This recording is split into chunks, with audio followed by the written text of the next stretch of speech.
you for joining me. Good evening, Good Mr. Tansky. Thank you. So why don't you just start off introducing yourself to people? Sure. Hi, everybody. My name is Frank Scott. I am in my 4th year of the 3+1 Film, Television, and Media Arts program at Quinnipiac. I'm from Montvale, New Jersey. My name is spelled Frankscott. I'm 21 years old. You're also the fifth. Yes, that's true. I'm also the 5th. All right. So let's just get into it. So, what is your job? Because obviously, I already know a tiny bit about it. Yeah. But for the people who don't know, what is your job? What does it entail? So my official title right now is staff production coordinator, but that job encompasses a lot, and I've recently, my responsibilities have increased, but I'll start small. Essentially, there is a small music video production company in New York called Five Towns Media House. It's a 2-man company. It's the big boss and myself, and I am more or less a glorified production accountant or film secretary. I answer emails, I handle payroll, I do a lot of budget actualizations. What that means is I determine how much money we actually spent on a production versus how much we estimated we'd spend to see what our final numbers came out, if we're over budget, under budget, that kind of thing. I book flights, I book hotels, and I do a lot of, I guess, not so exciting work. It's sort of a stepping stone for me to get into a producer position in film. But recently I've been going on set more. Most of my work has been remote for a while. I've been doing it for about a year. But I'm starting to be a production manager and a production coordinator on ground on bigger productions. And the chain of command, for those that don't know, is it's sort of like production assistant or office production assistant, which is at the bottom of the ladder.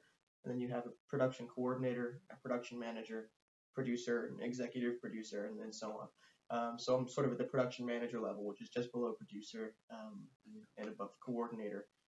Which is great. And essentially, I do everything in film that you don't think about when you think about making a movie. So, like I said, booking flights, making deals, negotiating with rental houses to get cheaper prices, onboarding crew members, negotiating rates with them, like handling meals, putting out fires. Yeah, that kind of thing. Fires, that's a exaggeration, but that was like a not real fires, metaphorical fires. Yeah. Now did you go to school for this? Like maybe not specific job, but yeah. I did. I am still, although I'll say that my education at Quinnipiac has not given me the skills to succeed in this field, I don't think.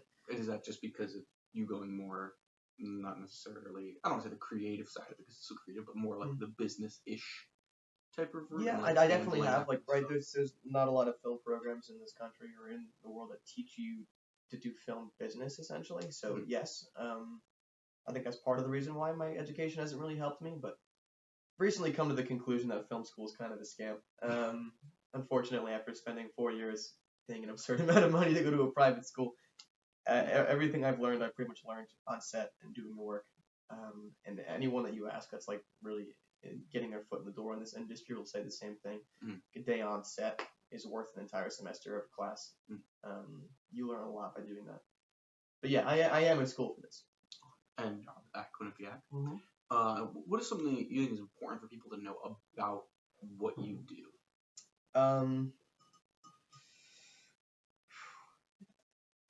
Being in production is something that kills friendships and relationships very frequently.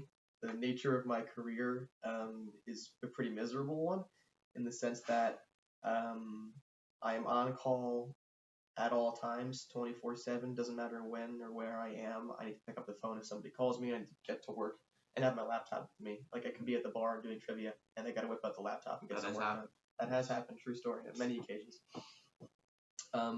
It's not a lot of fun in that way, and I guess people should know that going into production is not something where you should be expected to like immediately be treated with respect and kindness all the time.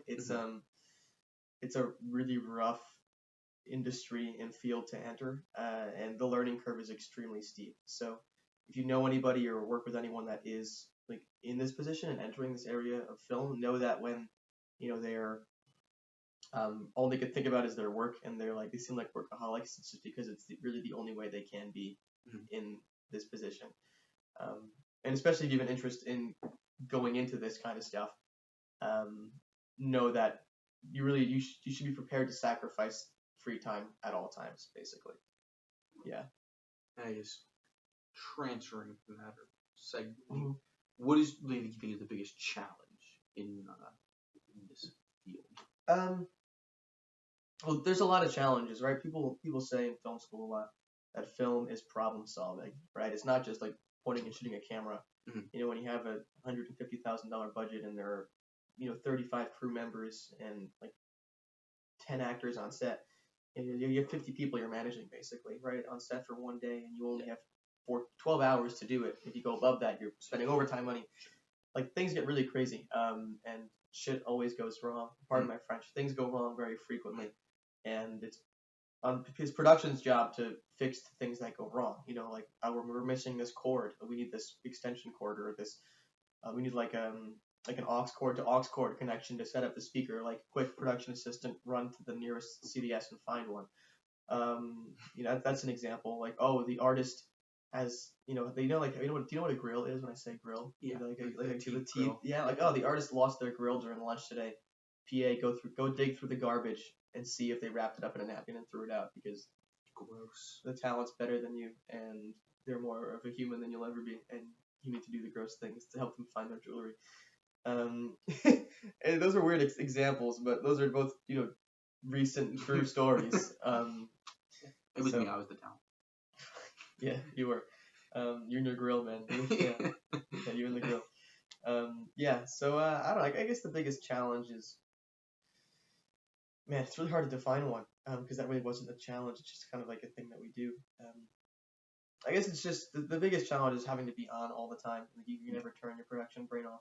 And there are certain days where I say like, don't talk to me and just turn my phone off, and I'm really not supposed to do that. I get in trouble for it. Like I just can't help it. Like human beings are not designed to be like on the phone all day long every day. Yeah. It's terrible, and it does a number on your mental health, and on your sleep schedule. So yeah, I think that's probably the hardest part, just having to be on always. Yeah.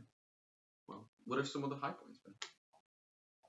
Just cool jobs. I feel really cool sometimes when I'm doing this stuff. Like I got to fly out to LA for the first time and like hang out in the Hollywood Hills for a week working on a couple of music videos. And that was awesome. And like I got to fly back. I was flying back alone on a flight for the first time, and I was sitting in the airport at like 11 o'clock at night, drinking a beer at some like airport place, like wearing a nice shirt. And I was like, wow, like I feel like a professional. Yeah. Like I felt pretty cool in that moment. And this is like your full time kind of commitment, I guess. Like Yeah, on it's call a 24/7. it's a full-time job. Kinda It's 100% a full-time job. And it makes it difficult because I'm still in school and I really don't really care about the school part. I just want a piece of paper. So yeah, the feeling cool is fun, and then I've also met a lot of amazing people. And you meet so many people in this field, and so many of them are doing cool stuff. So that's pretty fire. Yeah. Well, Mr. Scott, I don't want to keep you any longer. Yeah, I appreciate please. your I've actually had valuable enough. time. Thanks. Thank you for this. I'll invoice you for the time. Oh, I charge by the minute for talks. yeah. $5 a second or something like that. What is it? $5 a second? Sure. Yeah, great. It's 5 cents is what I meant.